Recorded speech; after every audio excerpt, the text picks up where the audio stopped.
The Road to Autonomy is presented by the Road to Autonomy Index.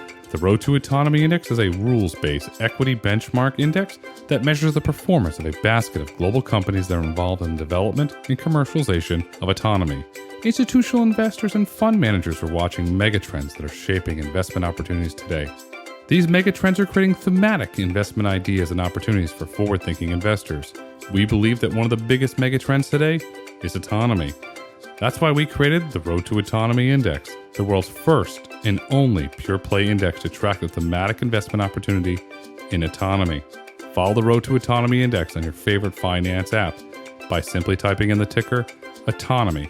To learn more about the Road to Autonomy Index, visit roadtoautonomy.com/index.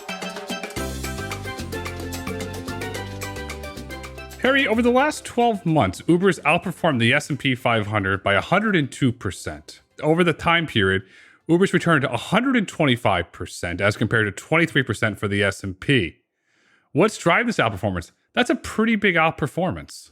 Yeah, well, I think also if you look at the stock price for the few years before that, it had quite the underperformance of the S&P. So, in a way, you could sort of look like, hey, they're finally catching up. But definitely, no doubt, the stock price is crushing it these days, especially compared to, their main competitor, Lyft. And I think really it's sort of a confluence of factors. But I think the easiest way to sum it up would be that the business is finally working well, right? They finally are kind of at that sweet spot of, growth has normalized a bit. They're commanding high prices. The macro environment for drivers, they've got a really high supply of drivers, which obviously means that they can pay them less, they can charge riders more. And so then that split, right, their take rate can increase. And obviously they're doing 8 to 10 or 12 million rides a day. And so when you kind of start adding that all up, they're producing a lot of cash and the business is looking really healthy. The business is healthy with a $7 billion buyback recently announced, but you mentioned Lyft. Mm-hmm. Does Lyft survive? Yeah, I mean, so it's funny. I think I saw you at CES last year, so over a year ago, and I think the number one thing people were asking me over a year ago was about Lyft, and that was the exact question: is, hey, what's going on with Lyft? Are they going to die? And here we are, a year later, and they're still around. They're still doing millions of rides a day. And so I think if you look at, for example, the share price divergence between Uber and Lyft is obviously huge. 10, 20, 30x, whatever it's at right now. But if you look at other important KPIs, metrics like number of rides per day, even revenue, right? The margin is a lot tighter. So I don't know exactly what to do with that information, but I would say that, if you're kind of doing a comparison, I guess in a way you could look at there's some opportunity with Lyft. And I think that I don't really see a world where it's not impossible that Lyft could disappear, but I mean, there are a lot of industries where, hey, there's a number two player. It's still got a great brand name. Maybe it's not quite as good, quite as reliable, quite as profitable, but I don't really see them going away any day. If you look at I'm big at looking at the actual product. If I'm a driver or rider in Los Angeles right now, can I go get a Lyft ride? Absolutely, 100%. It may even be cheaper than Uber, right? So I feel like from that perspective, like it would just be hard for me to see Lyft completely disappearing when the actual product is not, like the sky is falling when it comes to their stock price, but the actual product seems fine to me. Like you wouldn't even know that the stock price is down, whatever it is. Are you seeing drivers wanting to drive for both Uber and Lyft like the early days? Remember, you get into an Uber or Lyft, they have both signs and you're like, oh, okay, same product, different price. Yeah, and I think that's actually another thing that really works in Lyft's favor. And that honestly, if I was Lyft, I would really lean into, and I don't think they've done the best job in the past of leaning into the fact that like, hey, they're number two, own it. Uber is the big one. Let them spend all the money to recruit, acquire, train drivers, then go cherry pick the best ones, right? Then find the ones who want to drive for both Uber and Lyft, right? Like really lean into a lot of what my site, the Rideshare Guy, is about diverse. If you're a business owner, you have to diversify your income. What if, something happens with Uber and you get temporarily deactivated? You got to go drive. You got to have Lyft as a backup, right? So even if you're not consistently driving for both Uber and Lyft, like in my book for drivers, literally one of the top things I tell them is like, go sign up for Uber and Lyft, have that backup plan, have that option. And so I think that works in Lyft's favor that, even though Uber is more reliable, drivers can make more money, they can stay busier, right? I would tell every single driver in my audience of millions of drivers to go do both Uber and Lyft. And I think that, you don't need a rocket scientist to tell you that. Like me, you can actually kind of figure that out on your own as a driver and sort of say, hey, I'm going to do Uber, I'm going to do Lyft, and I think stuff like that kind of works in Lyft's favor and especially if they leaned into it more. What causes a driver to get deactivated? Did you do something really bad? Well, I think that so there's a few different types of deactivation. One would be something really bad. You molest a passenger, you say something very inappropriate, you're drinking, right? But a lot of times, I mean, there are a lot of passengers out there who report drivers. Maybe they're trying to get the ride credit or do a little bit of a scam, right? And I mean, eventually Uber and Lyft will stop these, right? If you've taken 100 rides and you complain about 75 of the drivers, obviously they know that you're a bad passenger. So it's not hard for them to figure this out. But riders definitely, they might say something, or maybe they just think the guy is intoxicated. So that's sort of more the serious situation. And typically what will happen as a driver, let's say you've got 25,000, and this is a big complaint the drivers have. Let's say you have 25,000 rides on Uber as a driver, 4.99 star rating. A passenger complains, they will temporarily deactivate you while you investigate, which is kind of ludicrous, right? If you're someone that experienced, obviously you're not going to jeopardize your whole driving career. But I think Uber and Lyft have done a really poor job of sort of parsing their risk on and liability side with like the reality of a driver, right? Like someone that experienced is probably not going to do anything bad. And if they are, maybe there's a way to give them the benefit of the doubt. So that's sort of the more serious situation. And in that situation, right, if you're driving for Uber, and that happens all the time, you would want to have Lyft as a backup, right? So you can go drive for them and you're not going to, miss out on earnings. And then the smaller stuff would be like, insurance document is expired and, Lyft's or Uber's AI isn't accepting, the picture that you take on your phone, or you have to do these little selfie checks and maybe you've grown a beard and, your picture has you without a beard. There's a lot of sort of little innocuous things that typically, get resolved in hours or a day or less. But, if you get temporarily deactivated at midnight on a Saturday when peak earnings are happening, you're pretty pissed, right? So having that backup is important. That's the driver's side. How about the rider side? How much fraud is there? How many bad actors try and misbehave over there? Yeah, I mean, I think that honestly, there's a pretty minimal amount of fraud because it's very easy to detect, right? Like if you are a driver or a rider, it's sort of like what these companies typically do is they use a baseline, right? So let's say that there's 1 million rides an hour and they have so much data, right? If there's 1 million rides an hour, they know what the average rating is on each ride. They know that, hey, there's a serious, there's probably 1 in a million, right? So there's probably multiple major safety incidents a day, right? So they'll look at a rider's history, right? So for example, if Grayson, you've taken like I said, in your last 100 rides as either a rider or driver, if you're canceling too much as a driver, let's say you as a customer, Grayson, you request a ride, you go take, you start getting ready and then the driver cancels, you don't realize, and now you're late to the airport, right? That's a really crappy situation, right? So Uber really does not like when drivers cancel too much. And so what they'll do is they'll look at the baseline cancellation rate in a city. Let's say, things happen, right? So maybe it's 3%, 3 out of 100 rides.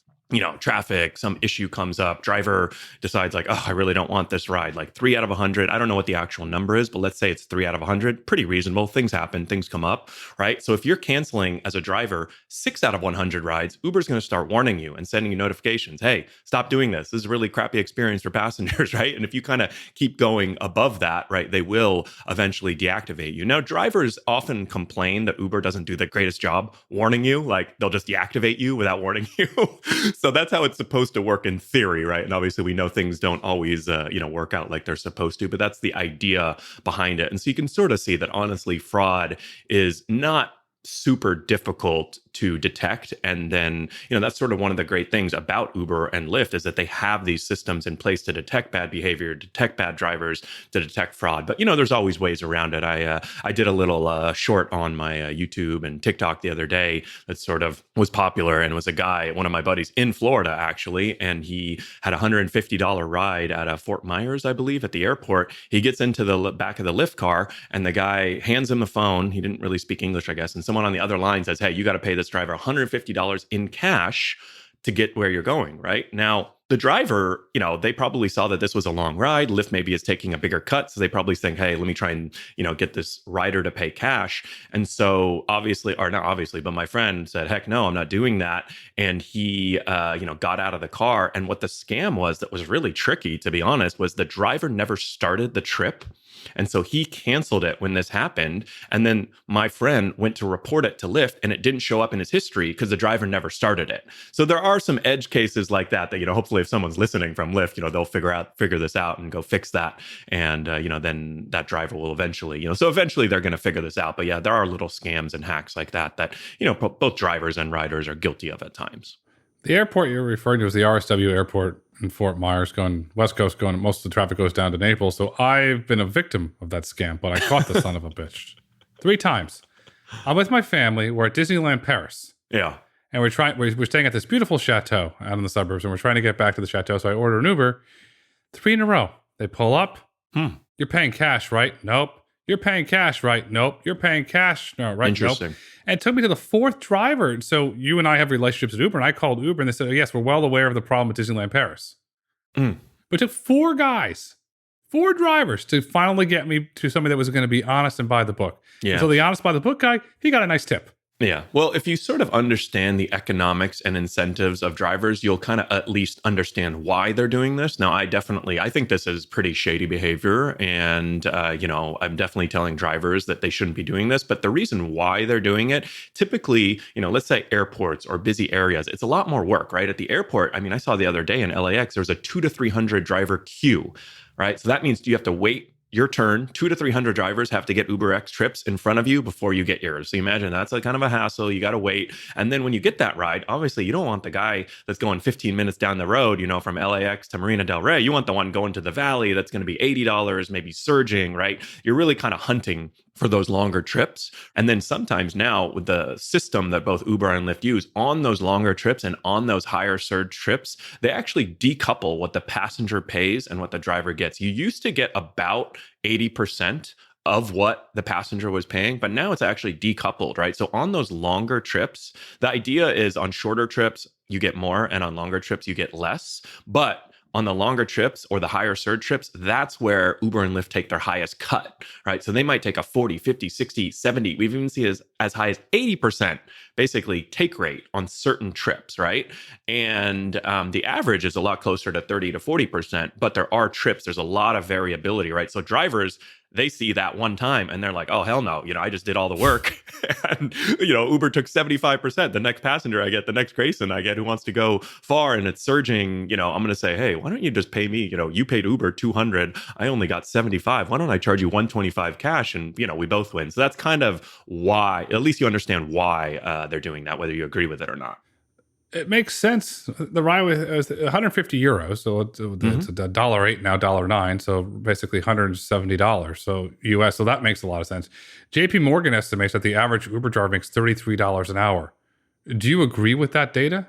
So that data is typically referring to active hours, right? So this is basically the way that you could kind of most simply look at it is you break it up into periods. So period 1 would be when I'm on the Uber app and I'm waiting for a request. So I could be sitting there, I could be driving around, I could be at the LAX, queue with 200-300 drivers ahead of me. So obviously as a driver, you want to minimize that period 1 time because you're not getting paid for that period 1 time, right? So when Uber and Lyft typically report earnings, and this has been a big criticism because honestly, JP Morgan, hey, they should probably come chat with me because they're reporting $33 an hour and everyone sort of takes it as like, wow, Uber drivers are making $33 an hour, but it's only active time, period 2 and 3, right? Which means that once you accept a trip, you're driving to the customer, that's period 2. And then once you have the passenger in the car, that's period 3, right? And so period 3, you want to max, that's when you make the most amount of money as a driver, right? You want your wheels moving, you want to be going fast, you want to be going far, right? And that's kind of how you make the most amount of money. So $33 an hour is basically saying, drivers make $33 an hour when they're driving to a customer or they have a customer in the car, but we're not going to count any of the downtime. So if drivers are really busy, they're going to be close to $33 an hour, right? If they're, Friday, Saturday night, maybe they can get 90% utilization. They're not waiting around much for a ride. They might be at $30 an hour, $25 an hour. But if it's slow, if it's not busy, you could be 50% utilization. So boom, $16.50 an hour, right? And then the other thing, this number is before expenses. Uber and Lyft drivers are responsible for their own expenses, right? Vehicle maintenance, depreciation, gas or charging, if you provide water bottles, mints, whatever it might be, that all comes out of your pocket. And so we've kind of estimated that might be another $5 to $7 an hour. So you could sort of see, hey, you're at $16.50 an hour if you're not busy. And then now let's say you drop down another $6 an hour, you're making $10 an hour after expenses when it's not busy. So what my site and my business is all about is figuring out how to maximize that number, when to drive, how to drive when it's busy find where it's busy, where the surge rides are, and kind of get as close to that $33 an hour number as possible. But you could sort of see and imagine that there's a ton of variation. So that's why when you talk to some drivers, you might meet some that say, yeah, I make 25, 30, 40 bucks an hour, but others might be protesting like they were last week saying, oh, I only make $5 an hour, right? And so, that's kind of that variability I think is really important to understand when it comes to earnings. Because, for Uber, obviously it makes them look really good to say drivers are making 33 an hour, but there's a bit more to the story. Is period one when you're waiting for a ride, you're sitting in the lot, or you're just driving around? Is that technically defined as period one? Yeah. So period one, Uber might describe it as, oh, you're on the couch, you're waiting for a ride. But typically it's more, you're out circling. Usually you're downtown, there's nowhere to park. So you're probably circling around, waiting for a ride. And, you have about 8 seconds to gather all the information and click yes or no. You might be driving 30 miles an hour down the street. It's quite unsafe, to be perfectly honest.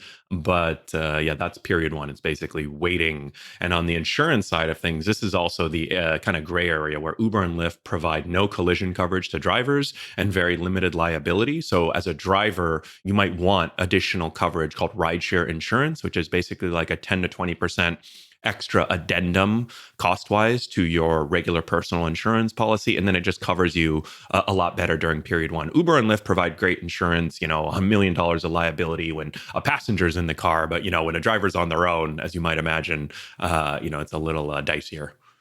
Insurance is complicated. Our buddy Ed Walker over at Hub does a really good job of breaking it down. He's been on the podcast. He's coming back on again, and we both know Ed. So I want to give you some insight from Uber's Investor Day. In Q4 2023, at Uber's Investor Day, they indicated, they didn't confirm, but they indicated, this is a Bank of America report, I'm quoting here, that there are currently 6.8 million monthly drivers and couriers, up 30% year over year, with the average driver utilization down as supplies increase rapidly. Do you agree with that? Sounds about right to me. I think that Dara has done a few tech podcasts, maybe 3 to 5 tech podcasts over the past year or two. And, I think that he's been highlighting different numbers and sort of on the driver supply side, definitely all signs point to the fact that, driver supply is at an all-time high.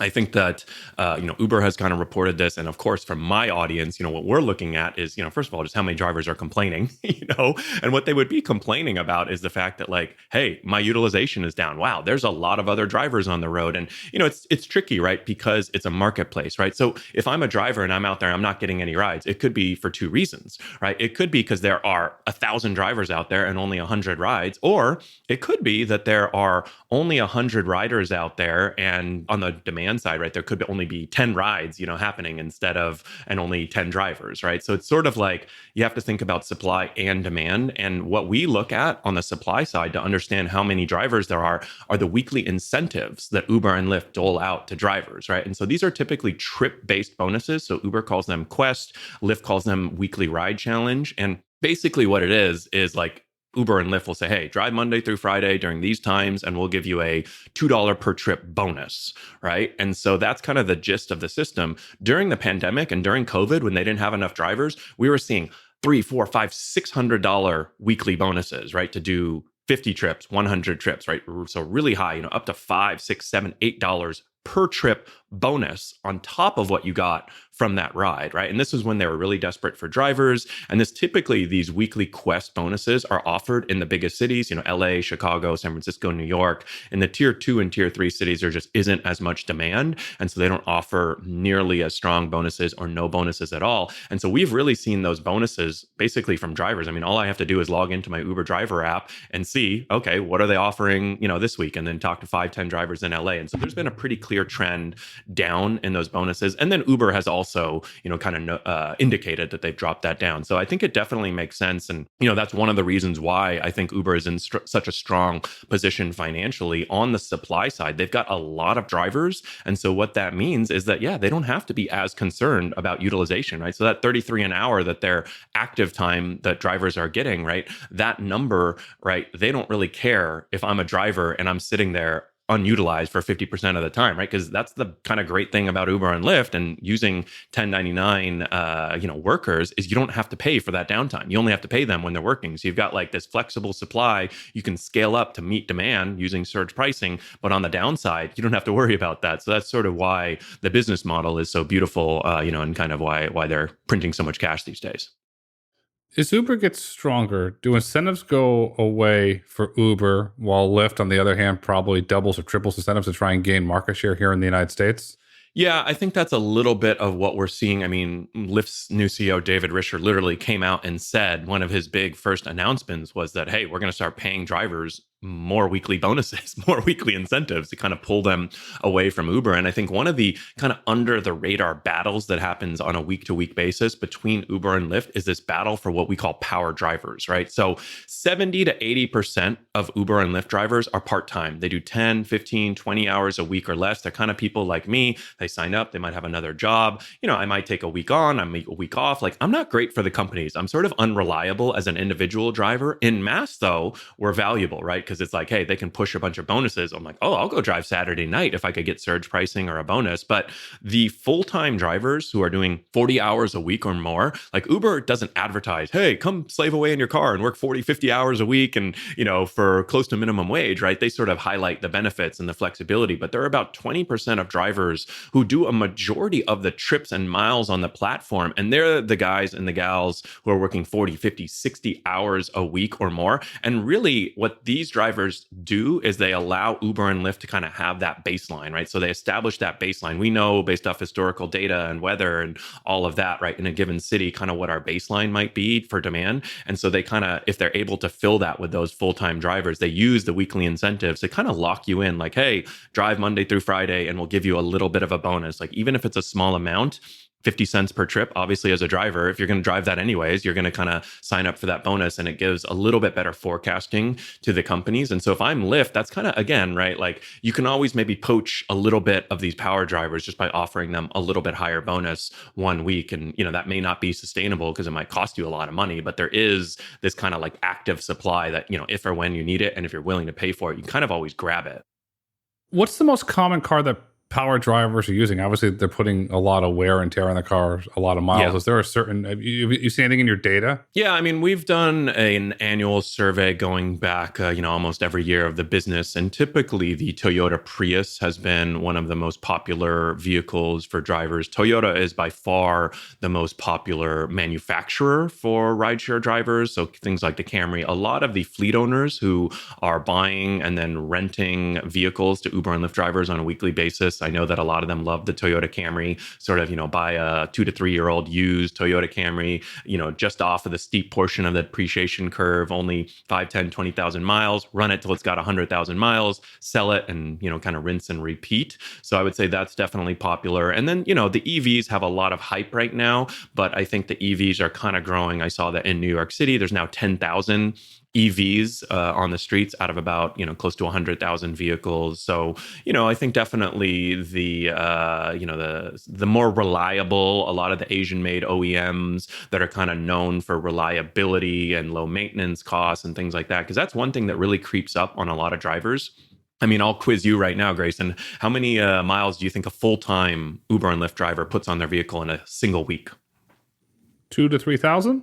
Yeah, that's a pretty good guess. So it's a little bit less, but I'd say probably 1,500 is a good number. And that's per week, right? So that's 6,000 miles per month. Like the average driver does 1,000 miles a month, right? So if you think about it, they're doing 6x if you're a full-time driver. So think about like how often you get an oil change. You have to do that 6 times as frequently, right? Your brakes, you have to do that 6 times as frequently, right? Any maintenance issues, right? So you really, like, if you're a full-time driver, you're really going to put a lot of miles on your car. And so that maintenance, having that reliability, nothing breaks down, right, really does matter and is important to drivers, and obviously kind of feeds into their bottom line too. So I think that's kind of what we've seen on the vehicle side. Where do the Tesla Model 3s and Model Ys fit into the equation today? Yeah. So Tesla Model 3, so Hertz basically is one of Uber and Lyft's, but, primarily Uber and Hertz have a big partnership where Hertz actually uses Tesla Model 3s and rents them to Uber drivers. And it's a pretty large partnership. I think that close to 10% of the miles driven on Uber in California are from EVs. And I think a big driver of that is the Hertz partnership, the Tesla Model 3. So a lot of drivers, they typically live in lower socioeconomic areas. If you look at Los Los Angeles or San Francisco, right? The core area where all the rides are, that's the most expensive part of this town. Like Uber drivers making 15 to 20 bucks an hour can't afford multi-million dollar houses, right? So they live east, north, south, west, right? Wherever it's cheaper in any given dense city, right? And a lot of times they don't have access to home charging, or it's cost prohibitive to install a home charger, right? And so this Tesla Model 3 program, I think, has been really popular with Uber drivers, especially in a place like California where gas prices are high. So it's expensive. You might pay $400 a week to rent a Tesla Model 3 from Hertz, but you do get unlimited mileage. It's a very flexible week-to-week rental, and then you just have to pay for supercharging, which might be $100-$200 a week if you're, a full-time driver. But the Tesla network is so powerful for rideshare drivers because it's so dummy-proof, right? The car literally tells you when and where to charge, and it's fast, right? So if you're an Uber driver, time is money, right? So you can't be sitting there, finding a charger, oh, it's broken, it hasn't been used in a while, and then when you do charge, you need it fast, right? You want that 3, 4, 5, 600 miles an hour Tesla supercharging, right? Speeds, and to kind of replenish your tank as quickly as possible. And so, there's some challenges with EVs, and I think they're a little bit overhyped, but you can definitely see one thing that I sort of look and see, like, what is Uber making Dara do, right? Look at his Twitter profile, look at the interviews he's doing, like they're making him push EV a lot. So you can tell that they are investing a lot into EV. They've announced things, or doing pilots, programs. And then also it's just like simply like, what are they making the CEO talk about? Like I see Dara tweeting about this Tesla partnership and, oh, I'm writing an e-bike, so you can sort of tell that sometimes how important certain areas or initiatives are to companies just by like, what do they make the CEO spend his time on, right? And so that's definitely one thing that I've seen on the EV side there. There's a bit of hype, but the companies are pushing it pretty hard too. You've interviewed Dara several times. Yes, I have. What's he like? Yeah. So, I think he's really sharp. I've interviewed him, I think 3 or 4 times, once in person. I haven't interviewed him in a few years. So I will say, Lyft CEO has come on my podcast and our Show Me the Money Club live show for drivers on YouTube. But I don't know. I haven't heard from Dara in a few years. So that's sort of where I was joking earlier that, he's done a bunch of big tech podcasts. And I feel like he's like kind of forgotten about, like, he's sort of like, oh, stock price is killing it. We've got tons of drivers and like, let's throw them to the side of the road now. Like Harry, Rideshare Guy, we don't really care about that anymore now that, we're killing it on the stock price. So maybe that's just me a little bit bitter. But, what he's like as a person, I actually, like, the first time I interviewed and met him in person at a driver event in LA, I was very impressed.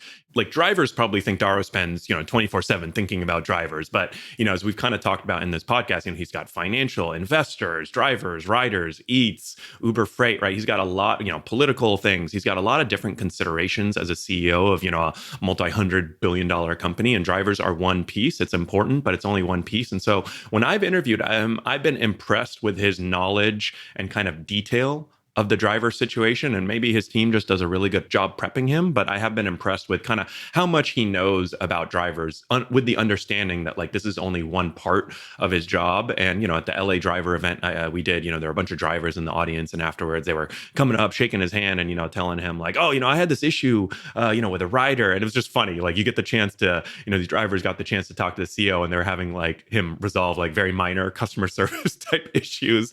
And Dara was pulling in his product manager, like, hey, you got to look into this. And, product manager had probably never talked to Dara in his life, and, probably pretty worried. But, so you could sort of tell, like, cameras were off. He was still there. He didn't just bounce afterwards. And so I think initially, like, I sort of really got that feeling. I don't know. I don't really get that feeling as much from him these days. Like, I kind of feel like maybe it's a little bit selfish because my business is all about drivers, but I feel like Uber has a really good supply of drivers right now. And so it's sort of like they don't care about them as much anymore. Like, I haven't heard him, or seen him talking about drivers or going out and doing rides or anything like that like he used to. So that would be my only kind of current complaint.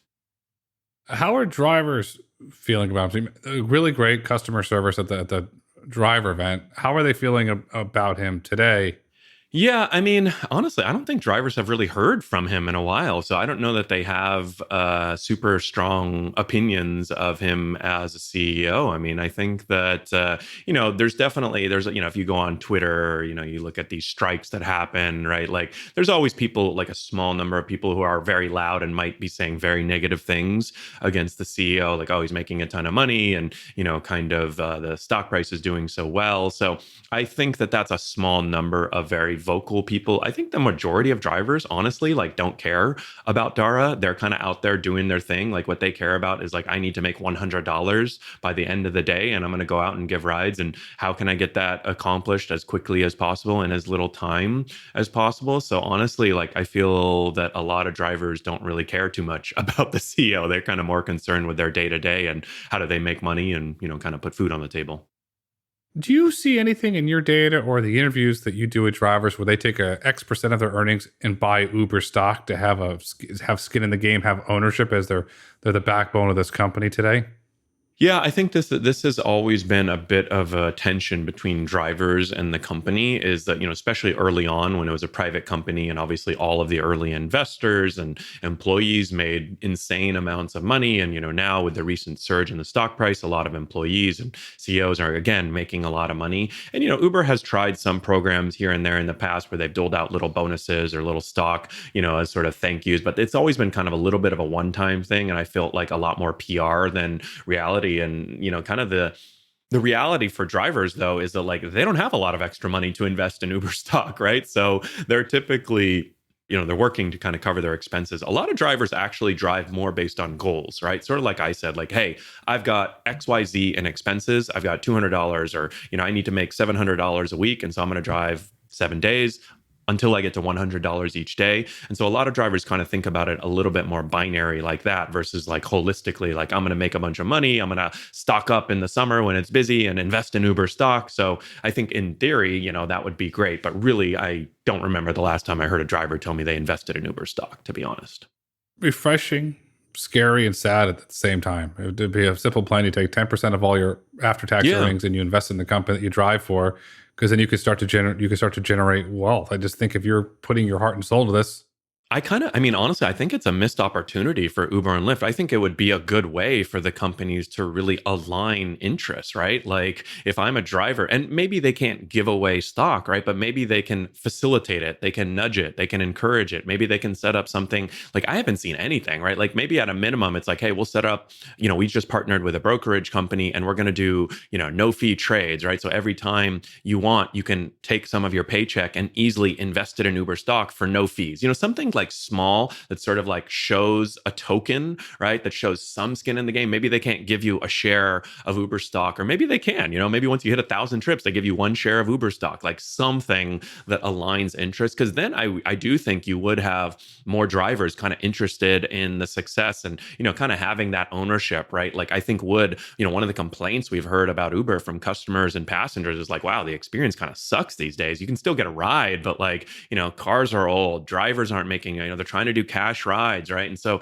I think like it's really hard to scale when you have 6.8 million drivers. So like thinking about programs like that, like kind of, hey, Uber stock price is killing it. Like, wow, if every driver would have owned one stock, literally one stock, right? Even the financial gain wouldn't have been huge, right? But the psychological gain would have been huge. And I think this is one thing that the companies do a horrible job of. They really don't understand that perception is a lot more important than reality for a lot of these drivers. Like if you go and ask drivers, we did a huge survey on our YouTube channel, and I think we got thousands of responses, and we asked drivers what they thought Uber and Lyft's take rate was. And so this is, passenger pays $100. Uber typically keeps around $30.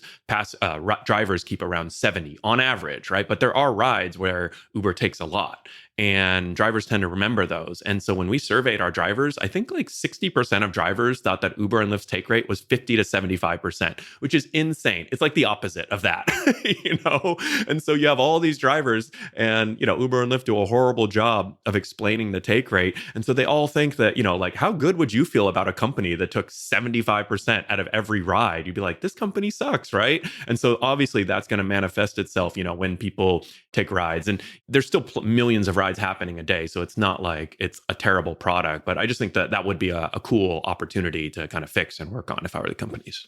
Not financial advice, not legal advice, no advice, but how simple would it be? It's very simple with an ADP-like program that you can opt into a program and X% of your earnings go into a brokerage account. They can't tell you or advise you to invest in that stock, but they can put it in a brokerage account for you. Yeah. And you can make that decision. That becomes interesting. You start to create a savings plan. I mean, this is going back to the first term of George W. Bush when he looked at privatizing healthcare savings. And it never passed, but it's an example of something that could happen. Yeah, they could definitely make it easier. They could definitely facilitate. I think there are a couple issues with the 1099 versus W-2 that they would have to be a little careful, where maybe they can't just give you stock in the company since you're not an employee, and they're getting sued left and right for this employee versus 1099 issue in all these different states. So, but let's be honest, right? Like the people working at Uber and Lyft are pretty damn smart. If they wanted to, they could figure it out.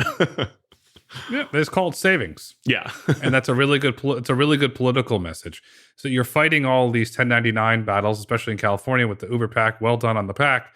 And you're fighting in multiple states. And, well, you could say, well, Uber has a path to savings. Uber has a path to economic stability. Yeah. By initiating that. You can partner with a Vanguard or a TD Ameritrade, whatever it might be, or you can put it as simple as putting it in the S&P 500 if you don't want to buy Uber stuff, but you're giving them an option or a way to do automatic savings.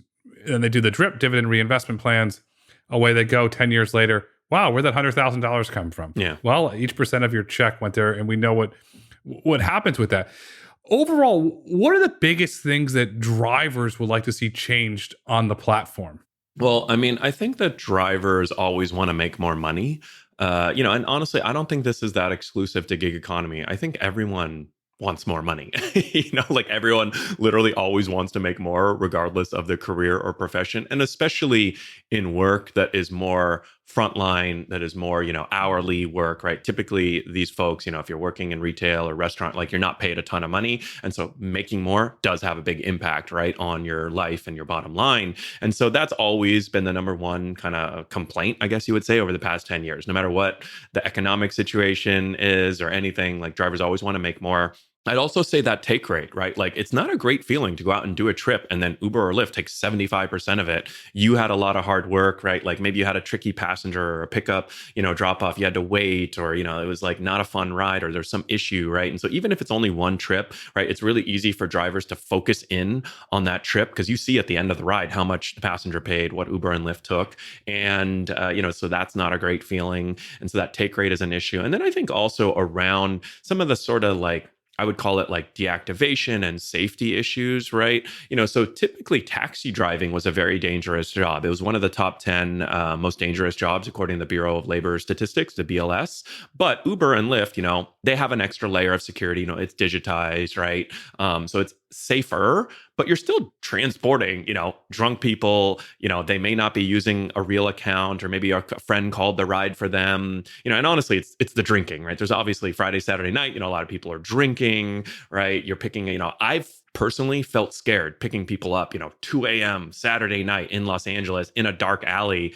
It's like, this is a little creepy. You know what I mean? So it's like, imagine I'm 6'3", 200 pounds. Imagine if you're a female driver, or imagine if you're smaller in stature. So it can be a bit of a scary job, I guess, at times, right? There are a lot of benefits, but, so I think that safety component, right? And then of course, too, you think about, hey, the fact that Uber and Lyft do 10 million rides a day. So there could be a 1 in a million chance of something happening. There could be 10 stories in the media every single day. Uber driver killed, or, like passenger attacks Uber, right? That could happen 10 times in a day, and it would still be a 1 in a million chance, right? And obviously companies, if it bleeds, it leads, right? So if something bad happens in an Uber, it gets reported a lot, right? And it's a big story or even a small story. And so I think kind of when you combine all those factors, it can kind of feel, it's like, it can feel a little scary to be a driver. And so I think, the way that the companies handle it isn't always great.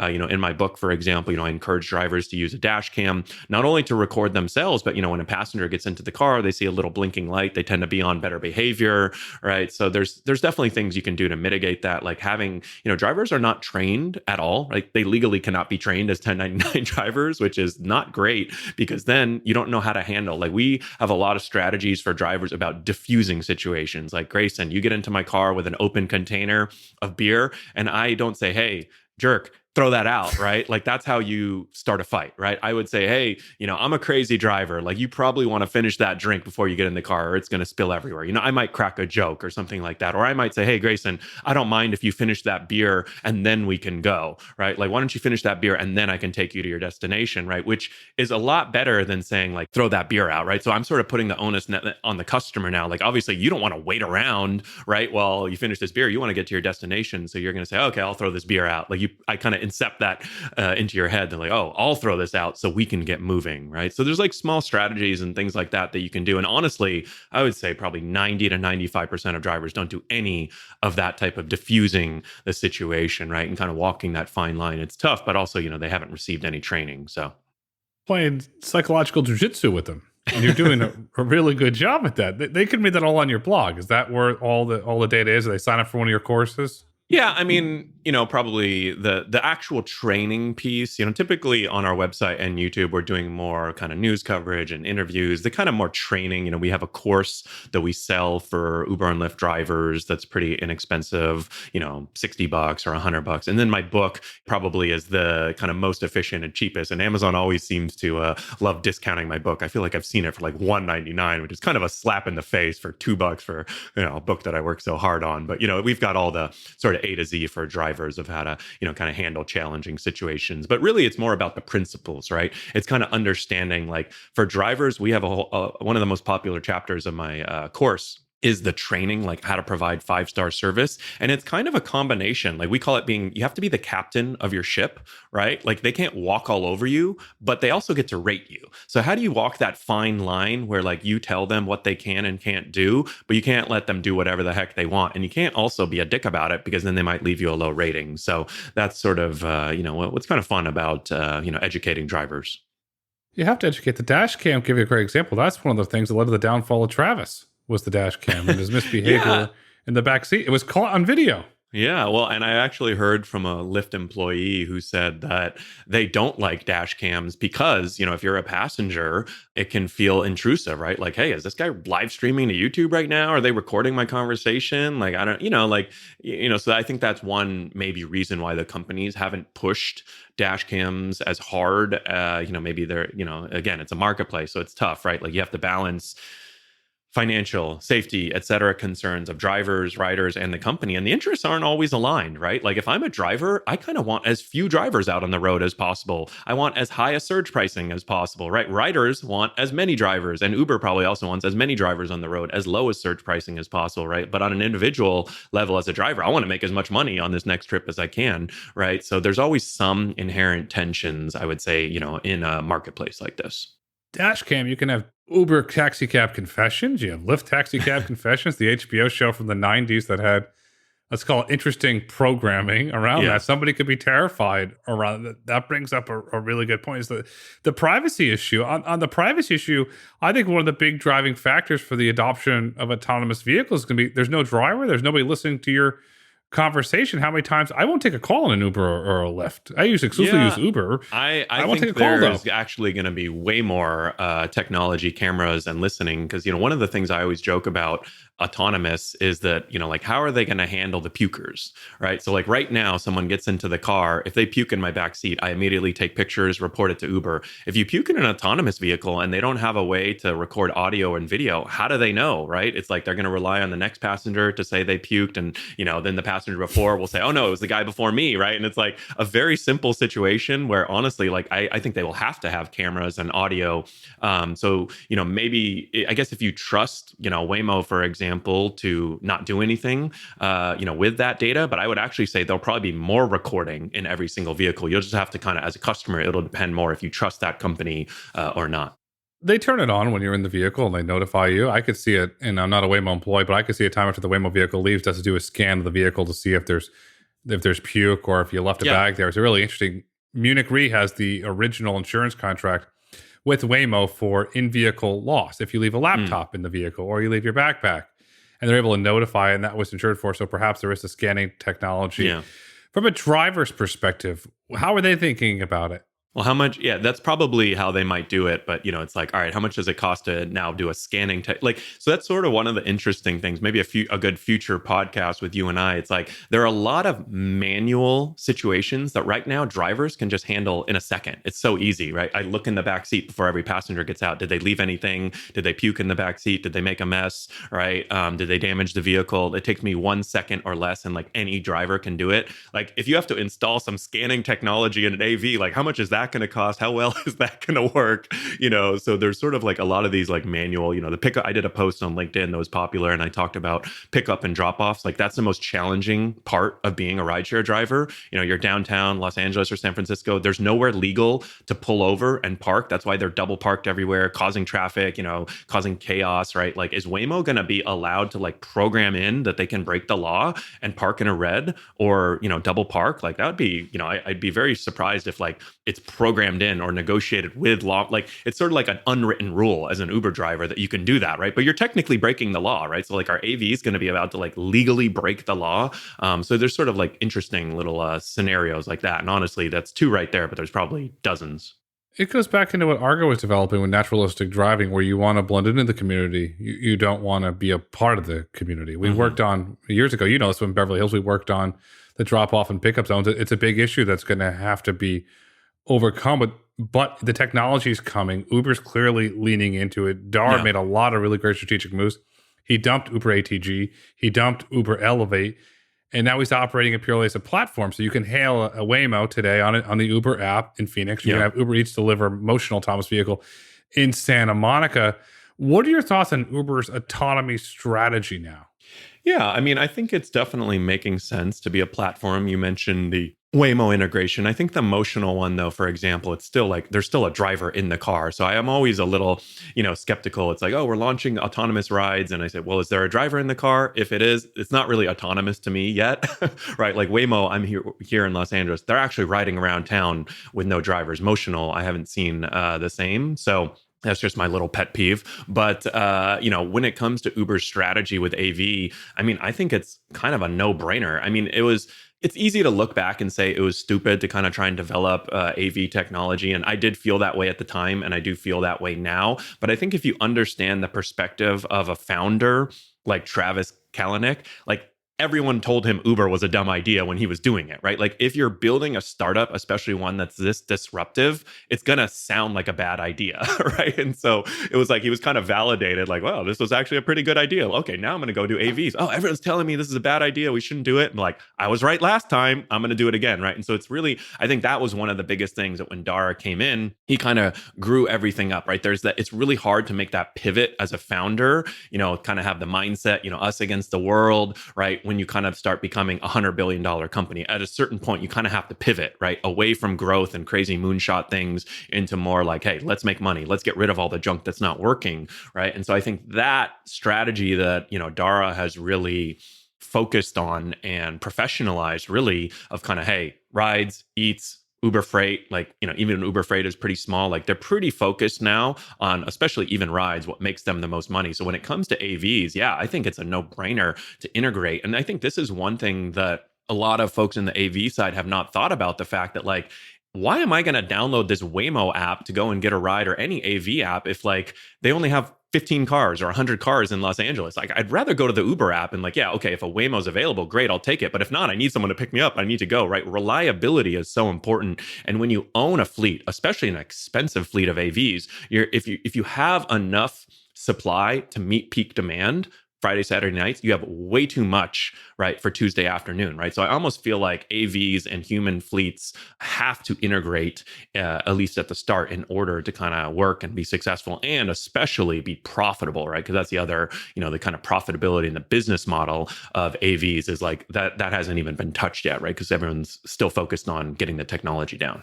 You need the hybrid approach. We were in Austin, Texas together. We're on our way to barbecue, and you decide to get the Uber app out and get an SUV, and everybody piled in there. And me being me, I had to wait for the cruise time. So you go 15 minutes. You're texting me from Terry Black's, where are you? Where are you? We're here, we're here, we're here. Yeah. And meanwhile, I'm sitting there waiting. So you're right. It is the hybrid approach. Well, and right now, it's sort of like, AVs are very novel, right? Like I haven't even taken a Waymo ride in Los Angeles. I'm excited to take one, and they're actually going to be at our Curbivore conference at the end of March in downtown Los Angeles. So I'll be able to, take one soon. But there's a lot of novelty. People are excited. The product is cool. It's working well, right? And so I think that once that novelty kind of wears off and people start relying on it a little bit more, you really have to solve that peak demand and, kind of own fleet, right? Like this is why Uber kind of became so popular, because you could never get a taxi ride because there weren't enough, right? Because they don't have variable supply, right? So I think if you kind of understand those concepts, right, that they'll plug in well, and it could work well. Maybe people will order an AV ride here and there, but to really scale effectively, I think you kind of have to understand that variable pricing, the surge pricing for customers, figure out that variable supply. And so it just sort of seems like a no-brainer to kind of integrate into, Uber or Lyft. Definitely want to integrate it to Uber Lyft. I think dead man walking. Tell you that point blank. I don't think that they're going to survive. Unless their CEO wants to come on and debate me, you're welcome to come on and debate me. I don't see any which way you survive.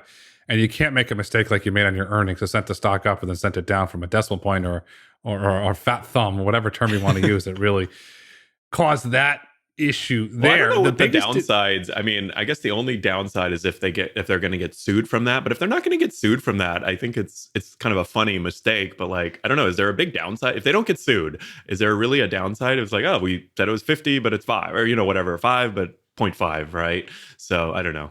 You think it's funny? I could sit here and make a Gary Gensler argument that it's fraud. I don't know the legal term of fraud, but if you make an accident, like with murder, right? It's like there's different definitions, right? There's manslaughter if it's accident, right? If it's murder 1 or 2, right? More premeditated. So I would say this is more on the, kind of manslaughter category, not to compare, apples to oranges. Charles Manson? I'm just saying it was, I don't know. And that's sort of where it was like, it was a mistake, right? It was obviously, maybe not obviously, but it seems like it was a mistake. So yeah, anyways, I don't really know anything about the stocks. I just talk about the companies and then let the guys above my pay grade figure out what to buy or sell. And I don't want to know how you know about all the different murder degrees. So we're going to leave that to the side and get back to the meat of this conversation. If you compare Uber to Waymo, Waymo has a consistent product. Uber's biggest growth before Eats was X. X really changed the game for Uber, but Waymo's a consistent product. As Waymo scales 1,000, 10,000, 100,000, 200,000, 300,000, let's get to 1 million vehicles. And let's say it's running on par from a price perspective because Alphabet's still taking the loss. How is X going to compete? Because Waymo's a consistent product. It's a better Uber product. X. They're luxury vehicles. Yes. How is Uber X product going to compete with Waymo? I guess if you assume that the cost would be the same, then I would give a big leg up to Waymo, right? Because they would have that consistency. They would have that reliability. I think the only challenge would be Uber has variable supply, right? So they've got 6.8 million drivers. They don't have to pay those 6.8 million drivers if they're not driving, right? If Waymo gets 6.8 million vehicles, they're going to want to use them. They're going to want to keep them utilized, right? And so I think that variable supply will always be, or not always, it will be indefinitely the advantage for Uber. And you could say, oh yeah, the quality isn't going to be as good, right? But they will always have that variable supply where they'll say, hey, Harry, we have customers willing to pay 2, 3x right now for a ride. Come drive. And I'll say, sure, I'll do that right now. But I think the big assumption here is that the cost will be the same in the business model. And so I think that would be I'm not an expert in AVs, but, it's very challenging to run, optimize, operate a fleet of vehicles, add on, expensive AV technology, right? And it's not, Uber, for example, they tried to get into the fleet business. They lost $640 million with exchange leasing. And these are pretty smart guys. So running a fleet, especially at scale, if you don't know what you're doing, one mistake times 1 million cars, a $10 mistake, you just cost yourself $10 million, right? $100, mistake, $1,000, right? Across the fleet, you kind of didn't quite realize that, for Teslas, for example, right, they've really, been cutting the price, right? So if you kind of had an assumption for depreciation of the vehicle that was, minus 5 or 10% per year, and now it's minus 25%, that's a huge difference, right? That will really impact your balance sheet. And so I think that's kind of running the fleet part is really, really challenging. That's the beauty about Uber. They're not running the fleet. They're just going to collect a toll. Well, they don't have to do any of that, right?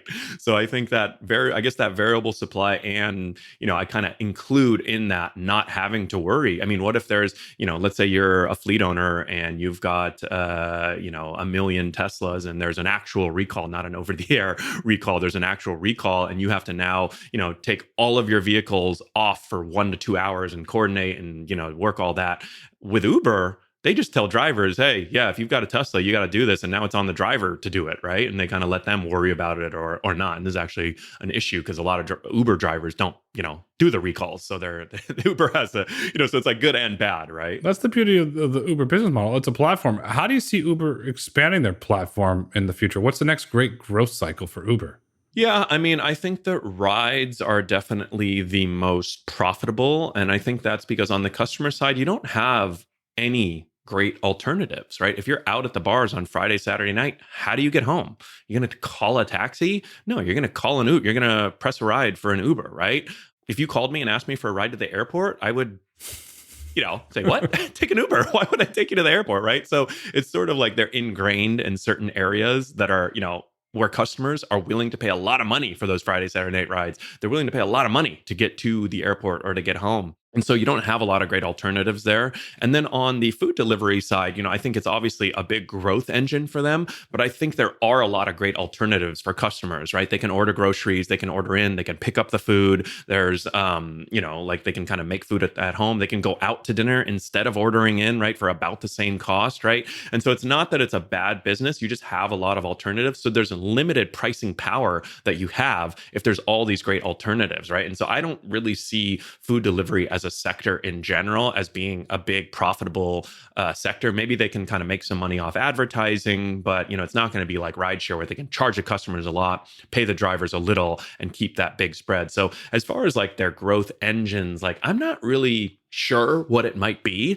to be honest. Like I'm a bit skeptical that, Uber Freight or, Uber has done this Uber, I think they call it Uber for Work, where they're kind of lining up, different job opportunities. Like if I go to drive for Uber, I want to drive for Uber. I don't want to like go work at the stadium on the weekends, So, I mean, maybe 5% of people want to do that, but not 95% of people. So I think the one big thing, and I think it was on my podcast, I had a guy who used to work at Uber. I think it was my interview with Chris Taylor, who used to work at Uber and Bird. And I believe one of the things, it was either him or I that we talked about that would be a big potential growth area for them is in the future. All these kids who grew up with Uber, maybe they don't get licenses. Maybe they don't go and buy a car in 5, 10, 15, 20 years. And that could be an interesting step function change where, hey, if you don't own a car and now you need to take Uber to and from work every day, like right now, most, the average family owns 2.2 vehicles or something crazy like that, right? And so most people have a car, but so it's hard to get them to switch and say, hey, go sell your car and take Uber. But if you have people growing up who never need to buy a car, that could be interesting for Uber and could be a big step function. And that, now they need 10, 15, 20 rides a week. Maybe they do some biking, maybe they rent a car from Uber, right? That kind of mobility platform might be more appealing to younger people. So that's sort of the only thing that I would say, big potential growth area. What about advertising? So advertising is now a $900 million a year revenue. They're going to go to $1 billion this year. They have 550,000 advertisers. What are your thoughts on that business? Yeah, I'm pretty bullish on advertising for Uber because they've got on the food side, they've got basically a pretty good product. You search for Greek food and they can kind of put, an advertisement right at the top for Greek food. So it's really targeted, kind of effective advertising, right, that they can do.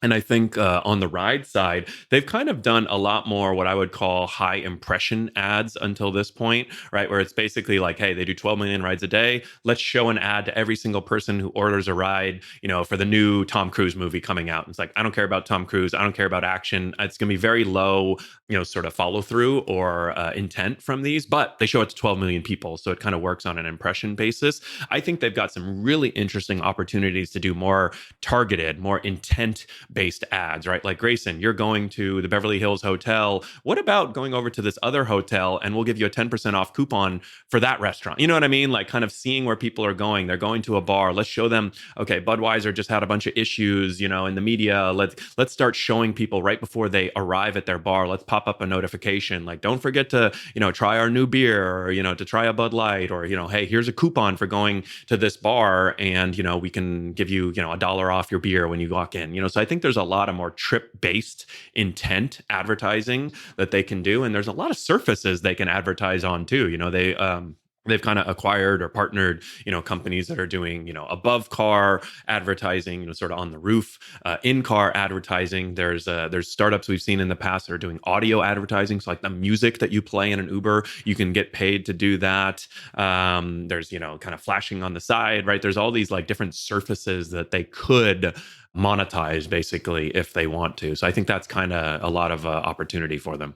You look at Amazon. One of the fastest growing business on Amazon is Amazon Ads. They have a platform and eyeballs. Uber has that. Beverly Hills Hotel, we've been there together, but perhaps we wanted to go to Bel Air.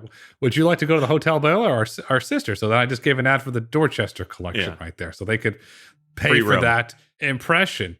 So the average Uber One member, there's 19 million of those members, spends 3.4% more than non-members.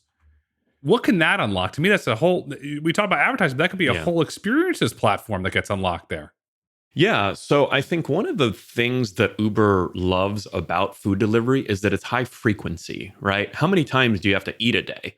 3 times? Maybe you need to order coffee once or twice. So there's a lot of opportunities to think about Uber Eats and to think about food delivery and to default to that Uber app, right? If you're doing Uber rides, like you might only do Friday, Saturday night, or you're going out to dinner, or you're, kind of, going to the airport. Like, how frequently do you go to the airport? Right? So it's sort of like the frequency of food delivery and eating food and even groceries, like once a week, twice a week, 3 times a week, right, is much higher. And so I think that's one area that the company, if I'm looking at it, it's like, hey, rides make us a lot of money, but let's kind of just like break even on food delivery and get people really used to using anytime they want to eat, they go to the Uber Eats app, right? And then we do have a loyalty program with Uber One where they get 5-10% off, all of their food deliveries, and they do that a lot. And then they get, upgrades on rideshare, or they get, better cars, or they get a little bit of a discount, or they get add points or whatever. I don't really care about how they manifest the program, but the concept and the principle is to kind of connect the two, right? And so I think that those 2 areas are very powerful. They're making a pretty big push into groceries because I think it fits into that. Beyond that, though, I don't know if there's a lot of synergies with other areas. Like, am I going to go to Uber app to rent a car because I save 5-10%? No, there's like such price parity, when you rent a car, and there's, so it's sort of like, I don't know what it is beyond that, but I do think that Uber One membership is pretty powerful with the rides, with the food delivery, kind of little, connections. They're going to need to enhance it. So technically, I could get it for free. I get a $15 a month American Express credit for Uber. So it's $9.99. So technically, I could have it free, but I don't see any reason, me personally, and I'm a very loyal Uber user, use it multiple times a week, and I don't see an incentive to use it there. There has to be some sort of loyalty. They have the Marriott Bonvoy integration. They have the American Express partnership. Okay, fine. I'm not a Marriott person, but I'm an Amex person. They have to find out what is that, you want to use the term, what is that killer app? I think there's something missing in that program that could really accelerate growth. Yeah, I think that they haven't figured it out yet, but I also don't think it's been a priority yet, right? Like they've made, like right now, they're focused on like, hey, let's provide a great product. Let's make as much, charge customers, not as much as they can, but, let's like slowly charge customers more and more, and let's slowly pay drivers less and less, and just kind of multiply that by the millions of rides we're doing. And that can make us a lot of money. Like we don't really need to dick around a ton with all these ads and loyalty and all that, right? But I do think that if I'm them, I'd start kind of squirreling away for a rainy day, right? I would start, and I think they are doing this on the ad side. Like if an environment happens where we don't have an oversupply of drivers, let's be ready, and I think that's what they're doing on the ad side. I don't think they're really doing this on the loyalty side. They're kind of trying some programs and trying some things here and there, but I wouldn't be surprised if in the next year or two, the team is pretty solid at Uber, right? If they start doing,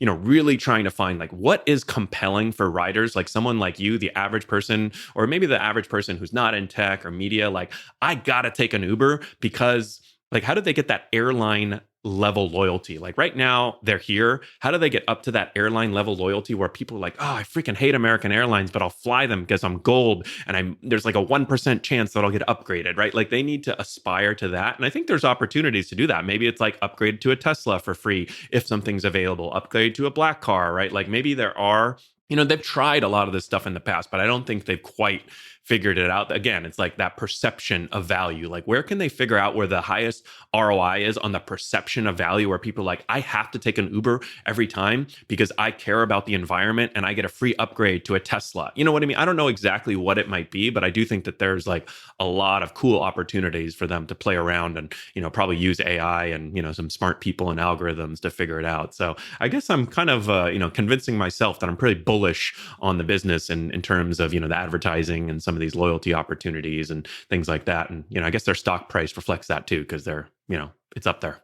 I like the perception of reality. Uber is a road to autonomy index component company, so we are very bullish on it as well. And we believe that it's going to play a critical role in the future of autonomy and mobility. Just don't be American Airlines, where there's a new rule coming. If you don't book it on AA.com, you're not going to get loyalty points. You want to talk about how to mismanage loyalty programs? Look at what the airlines have done over the last 6 months. I'm happy to throw American Airlines under the bus. I literally have a note. I'm about to book a vacation and I have a note from my last trip. I was like, don't book American because the food was horrible last time. And so work on that food. I do like the food on Delta, but anyways, back to rideshare. One last thing, and then don't raise baggage fees in the middle of the night. Well, I will say, though, one thing I've always focused on, doing things in real life, right? Like I hear Uber talking about some product or service, and then I go out and try it as a driver or a rider. And I'm like, what? Like, for a while, they're really touting the benefits of driving and delivering for Uber. You go out and you drive, you deliver, like burgers at lunchtime, and then you take a passenger afterwards and you're like, oh, your car smells like crap right now. And then the customer comes in and complains and gives you a low rating, right? So you're like, oh, sounds good on paper. In reality, driving and delivering is not so great, right? Literally, like the vehicle requirements, the age requirements are different, right? And so there's some drivers that do it. It comes down to loyalty. It comes down to experience. I'm very fortunate where I've been in probably every single autonomous vehicle and truck that's been made. So I'm able to have that experience, and I'm able to talk about it and analyze it, because a lot of individuals haven't been there. And I'll give you a lot of credit. I'll use the old Google term here. You ate your own dog food in the early days. You said, I'm going to leave my job at Boeing and I'm going to start driving, and then I'm going to blog about it. Next thing you know, the Rideshare Guy is born, and you're the de facto brand for all things rideshare. Now, I want to get back to Uber here, because this is an interesting statistic that came out in their earnings. 34% of Uber's customers now use multiple products each month. Mm-hmm. That's 34%. How do you see that growing over the next 12 months? Are we going to get to 40, 41, 42%? Yeah, I mean, I think that sounds about right, that, like you've got those synergies between rideshare, between food delivery, maybe on the demographic side, right? That people, I guess 34%, I don't know if that's high or low, right? But it definitely is. It is what it is, right? And so I'd say, as far as it increasing, I mean, maybe it slowly increases if they kind of make it more compelling to have a loyalty program that feeds, better discounts on both rideshare and delivery. But I don't know that, there's going to be huge growth in that number, right? It's like, everyone already knows about Uber and everybody already knows about Uber Eats. So like, what's going to make you start using Uber Eats way more than you are right now, right? Like, it's not a name, it's not a kind of brand, sort of opportunity. It's like everyone knows it's out there. So maybe it kind of ticks up, but I don't know that there's anything in my mind that'll make that jump up. My wife started using Uber Eats, and she never used it, but now she started using it. But then the fees went up, so we're not using it. So looked in economic data. Consumers don't want to pay delivery fees now. They're driving to the locations to get them. So I really want to see over the coming sort of quarters. Where, I think it's tricky, right? Because I said, why would customers use, food delivery more? Okay, if it's cheaper, sure, right? But if it's cheaper, where does that savings come from? You can't just pull it out of, if you want to give people 10% discount on delivery, where do you pull that discount from? You can't just pull it out of thin air, right? Like, there's literally customers, and this is what's tricky about food delivery. It's kind of a four-sided marketplace, right? You've got customers, you've got drivers, you've got the restaurants, and you've got the platform, right? Uber Eats or DoorDash in this case, right? And, restaurants say, oh, the fees are too expensive. And drivers say, oh, I'm not making enough. And customers are saying it's too expensive, right? And the companies, the platforms aren't, food delivery is not that profitable, right? And so I think I look at food delivery as more of a loyalty opportunity, as more of a frequency opportunity, as more of a growth engine, and less on the profitability side, right? So I think it's a good diversification and a very good business for Uber to have, but I don't see it, it's not going to be bringing in cash, but maybe it's a good lead gen, or maybe it's a good way to kind of get people using Uber app every single week or, something like that. It builds stickiness, and now it delivers alcohol, which is great. So you can have a party and they can deliver your alcohol. They got rid of Drizzly, actually. They acquired Drizzly and then sort of shed it off. But you can't order alcohol delivered. Yeah, you can get alcohol. Yes. That's the key there. We alluded to this. The last business in Uber that we haven't really touched on is Uber Freight. Uber Freight has $18 billion under management of freight. They have investments. This is Mothership now. Mm-hmm. Uber has investments in Aurora and Wabi. For fiscal year 2024, Goldman Sachs is projecting Uber Freight to do $5.120 billion in revenue. Not profitable. And then furthermore, Bloomberg's reported that Uber is going to potentially spin out Uber Freight. Do you view Uber Freight as a long-term holding, or is this going to continue to be a drag on earnings and they should spin out the company? Yeah, it's a good question. I think that I'm no expert in trucking, even though our most popular YouTube video has 6 or 7 million views, and it's all about one of our guys. He quit Uber and Lyft to go drive a truck. So it's sort of funny that I do know a little bit about truck driving, because we did a series of videos on this, and they were very popular.